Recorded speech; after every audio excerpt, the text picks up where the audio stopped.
In this video, we are going to discuss a shortcut method to find the zeros of a quadratic polynomial. With a small modification, we can use the same method for the finding the roots of quadratic equations also. Okay, so let's start with the quadratic polynomial. So this polynomial x square minus 2x minus 8. So we all know we used to do the splitting of middle term method, isn't it?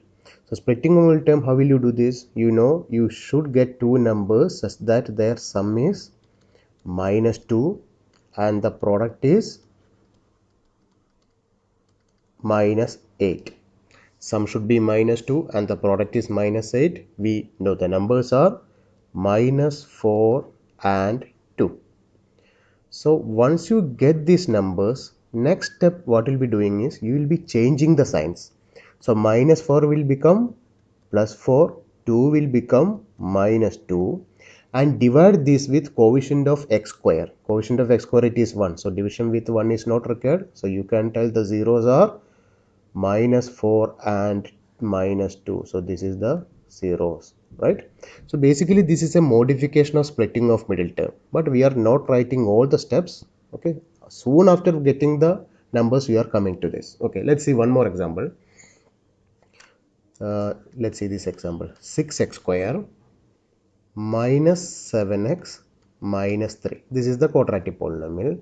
So we know the sum should be minus 7 and the product should be 6 into minus 3, isn't it? Product should be 6 into minus 3, which should be minus 18. So we know the numbers are minus 9 and 2. If you add minus 9 and 2, you will be getting minus 7. If you multiply, you will be getting minus 18. So these are the numbers satisfying this condition. Now next step, you will be change the signs. So minus 9 will become 9, 2 will become minus 2. After that, you have to divide with the coefficient of x square. So here it is 6. Here it is 6. So we know 9 by 6 is 3 by 2. Minus 2 by 6 is minus 1 by 3. So you can tell 3 by 2 and minus 1 by 3 are zeros of this polynomial. So let's see one more example. 4x square minus 4s plus 1. 4x plus 1. Now we know here the sum should be minus 4 and the product should be 4 into plus 1, which is 4.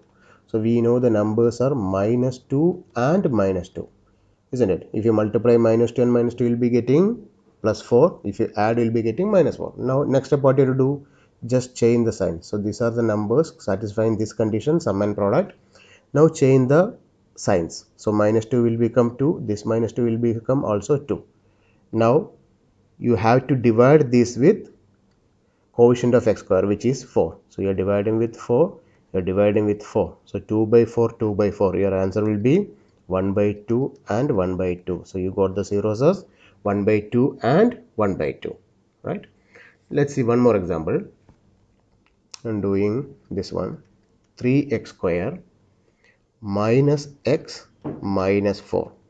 So what should be the sum here? Sum should be minus 1 and the product should be 3 into minus 4, which is equal to minus 12. So we know the numbers are minus 4 and 3.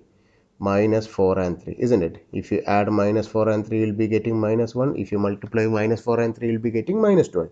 Now next step, you have to change the signs. So minus 4 will become 4. 3 will become minus 3. Now you have to divide with the coefficient of x square, which is 3. So 4 by 3 and minus 3 by 3. So your answer will be 4 by 3 and minus 1. 4 by 3 and minus 1. These are the zeros. So this method you can use for quadratic equations also. That part we will be discussing later. Now this is for quadratic polynomial.